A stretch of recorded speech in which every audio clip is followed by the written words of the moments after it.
उसको पता किया कि वो किसके पास है, तो बिलासपुर में एक मिस्टर कमल है सर, कमल सोनी, उनको भी हमने बुलाया। कमल जी ये है सर, ये काम करते हैं। इनको सर भगवान कैसे साथ होता है उसका बहुत बड़ा एग्जांपल है कि जब हमने इनको early in the morning ring किया, एक कॉल पे इन्होंने फोन उठाया सर, हमने कहा आपके मशीन की जरूरत है। इन्होंने बिल्कुल नहीं पूछा क्यों क्या, ये बोले बस मैं सर रवाना कर रहा हूँ। और वो मशीन इन्होंने जब भेजी तो वो 2 घंटे 3 घंटे का वक्त था सर, वो मशीन हमारे लिए गेम चेंजर साबित हुई सर। हमने चट्टान को भी बोर होल करके जब कमजोर करना चालू किया और तोड़ते चले गए सर। फिर एक समय ऐसा आया, ये 13 तारीख की शाम को, जब हमको लगा कि हमने टनल को बोर से कनेक्ट कर दिया। ये वो समय था जब मैंने आपको फिर से कहा कि सर ये अच्छा वक्त आ गया है और शायद हम लोग बिल्कुल पास पहुंच गए हैं। सब तरफ खुशियों का माहौल हो गया सर। पर फिर थोड़ी देर बाद मिश्रा जी ने मुझे बताया कि सर यहाँ तो चट्टान निकल गया है, और वो चट्टान इतनी दूरी पे था सर कि यदि हम उसको फिर से मशीन से करते तो नीचे दिक्कत थी, मशीन का इस्तेमाल नहीं करते तो इसको तोड़ पाना संभव नहीं हो पा रहा था, क्योंकि टनल के अंदर जो वर्किंग स्पेस है इतना कम हो गया सर कि मैं सर आपको फोटोग्राफ शेयर करूंगा कि हमारे जो एनडीआरएफ के जवान हैं वो घुस करके सर लेटे हुए कंडीशन में थे और उसको तोड़ते थे। 2 लोग जा सकते थे, एक बैठे रहता था और उस मलबा को धीरे धीरे खींचते थे। तो हमको लगा कि इस तरह के अभियान को हम आगे चलाएंगे तो फिर ये तो पॉसिबल ही नहीं है, क्योंकि बच्चे की तबीयत में सर फिर खराबी आनी चालू हो गई थी। बच्चा सवेरे 5 बजे से उसने सर कुछ भी खाना पीना बंद कर दिया था और वो अंदर अपने आप को गुफा के अंदर ले गया था।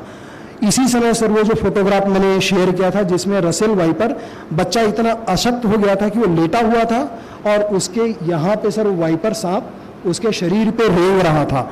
अब उसको जब हमने देखा तो समझ नहीं आया क्या होगा क्या नहीं होगा। ये सबसे ज़्यादा हताशा का वक्त आ गया था सर। हमने सोचा कि शायद बच्चे को हमने खो दिया है, क्योंकि बच्चे का मूवमेंट ब्लॉक था सर। तो लगा कि सांप ने काट कूट तो नहीं दिया, और यदि ये मैसेज हमारे ग्राउंड फोर्स को जाता तो पूरा का पूरा स्थिति बदल जाता। फिर भी हमने तय किया जो हालात हैं आगे बढ़ेंगे। अंदर की चट्टानों को तोड़ने में सर वक्त लगता गया। बाहर मीडिया का प्रेशर था, मीडिया हर बार हमसे हर घंटे सवाल करती कि आप लोग कर क्या रहे हैं, क्या हो रहा है। पर किसी भी तरह से सर फिर आपने वीडियो कॉल करके कहा कि आप हर संभव कोशिश करो, जो चाहते हो करो, बट इस बच्चे को, राहुल को बाहर लाओ। फिर आपने बहुत धीमे से मुझसे एक सवाल पूछा था कि जितेंद्र बच्चा सही है ना, मेरे को सच बताना। सर आपको याद होगा सर, तो मैंने आपको कहा सर मैंने अभी ऑक्सीजन उसका ऊपर में जो मॉनिटर है उसमें चेक किया था, बच्चा बहुत अशक्त है, डर हम भी गए हैं, पर बच्चा जीवित है सर। तो मैंने जितेंद्र जो कोशिश करो, बच्चे को बस तुम जिंदा बाहर ले आओ, बाकी और मुझे कुछ नहीं चाहिए, बाकी कुछ नहीं चाहिए। सर ये शब्द हमारे लिए इतने ज़्यादा मोटिवेटिंग थे कि मैंने फिर अपनी टीम को इकट्ठा किया। तब तक सर एनडीआरएफ की टीम लगातार काम कर रही थी, एसडीआरएफ की टीम लगातार, जो गांव के लोग थे, जो हमारी टीम थी, इनमें सर थकावट थोड़ा सा दिखने लग गया था सर।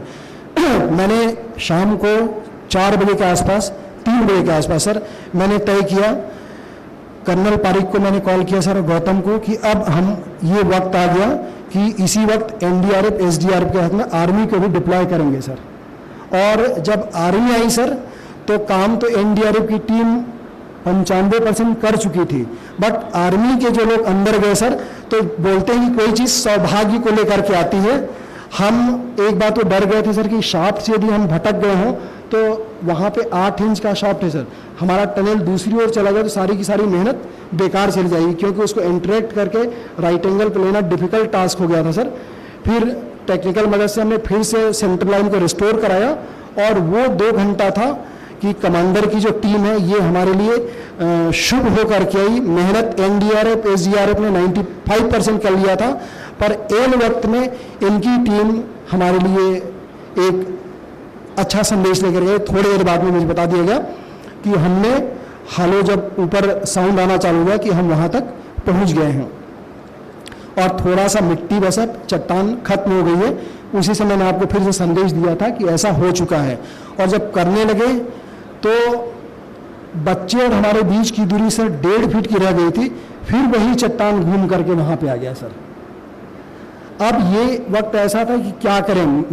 मैंने इनसे चर्चा की तो बोले यदि इसको हम मैनुअली तोड़ेंगे तो सुबह हो जाएगा। ये समय था सर, क्या करें फिर? एक देशी तकनीक जुगाड़ की गई सर।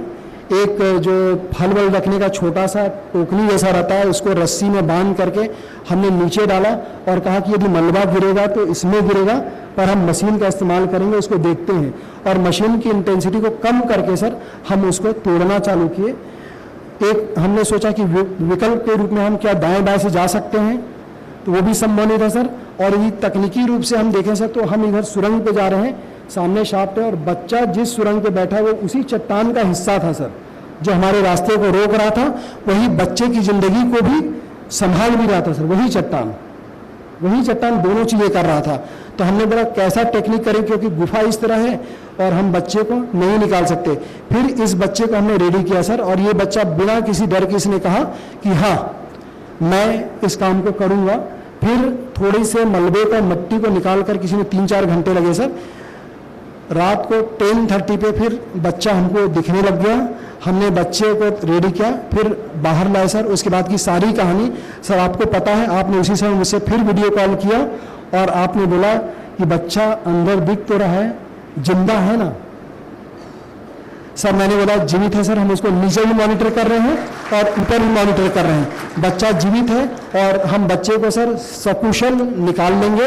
तब आपने कहा कि निकाल लेंगे ये पर्याप्त नहीं है जितेंद्र, आप एक चीज की और व्यवस्था करिए, 1 नहीं 2 नहीं 3 नहीं 4 एम्बुलेंस लगाओ। मैं बोला सर एम्बुलेंस अच्छे कंडीशन का लगाया है। सर ने उस समय कहा कि इतने खतरों को तुमने झेला, इतने चांसेस लिए हैं, आपको इस बात को भी सुनिश्चित करना है कि एम्बुलेंस रास्ते में ना बिगड़ जाए। बोले इतने और से इतनी विषम परिस्थितियां हैं, एम्बुलेंस रास्ते में ना बिगड़ जाए, आप उसकी व्यवस्था करिए और पूरा यहाँ से बिलासपुर तक ले जाने के लिए आप ग्रीन कॉरिडोर की व्यवस्था करिए।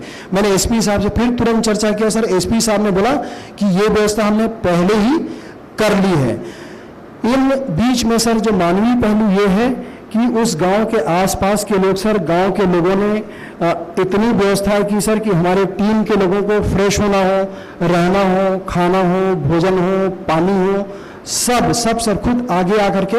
एक बच्चा सर नहीं आ पाया सर, उसको मैं लेके आना चाहता था, वो बच्चा थोड़ा विकलांग था सर, और वो बच्चा अपने यहाँ पे बोरा बांधे हुए रहता था और बोरे में पानी का बोतल रखे हुए वो सबको सर पानी पिलाते रहता सर। वहाँ सर चूंकि मैदान था, धूप बहुत तेज थी, सब उस धूप में काम कर रहे थे। एक सर हमारे एसपी साहब का तबीयत खराब हो गया था सर। हमारा जो एसडीओ पीडब्ल्यूडी है वो शाफ्ट से स्पॉट से आते हुए उसका पैर फ्रैक्चर हो गया, किसी का कुछ कट रहा था, सारी व्यवस्था की सर।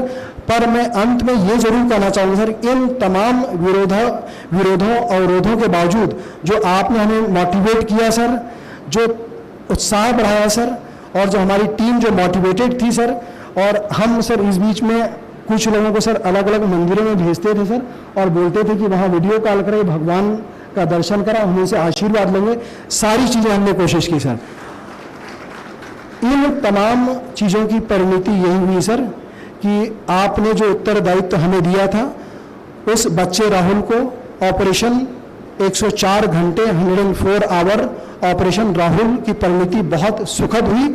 और उस सुखद परिणति के बाद में सर आज हम यहाँ आपसे आशीर्वाद प्राप्त करने यहाँ पे आए हुए हैं सर। हम सबसे पहले आपको धन्यवाद ज्ञापित करना चाहेंगे सर कि आपने उत्साहवर्धन किया, हमको सारी चीज़ें जो हमको वक्त में जरूरत पड़ रही थी वहाँ पे आपके निर्देश पे सर। परदेसी साहब सुबह शाम फोन करते थे सर, युवा साहब सवेरे शाम फोन करते थे कि किसी चीज़ की और ज़रूरत है। मैं जो ज़रूरत होती सर आपको अवगत कराता था और सर समय पर मिल जाता था सर। इसके अलावा हम सर रोटेशन सिस्टम में काम करते थे। हमारी जो ओएसडी है नुपुर कहाँ पे है सर? हमारे एडीएम राहुल, एसडीएम रेना वहाँ है सर अनवरत इनके साथ में पूरा सर रेवेन्यू डिपार्टमेंट की टीम थी, जिसको जो उत्तरदायित्व वहां पे दिया गया सर सब ने उससे अधिक देने की कोशिश की, क्योंकि इन 4 दिनों में हर आदमी उस बच्चे से अपने आप को कनेक्ट कर चुका था सर। तो सब उसको अपने बच्चे जैसे ही मानते थे सर। एक एनडीआरएफ की टीम में सर, एक अनिल करके, अनिल किधर पे है? ये है सर, ये लगातार सर वहाँ पे इस बात की कोशिश करते रहते थे कि बच्चा कहीं परमानेंटली सो ना जाए, तो इन सारे उपायों को वो करते रहे सर।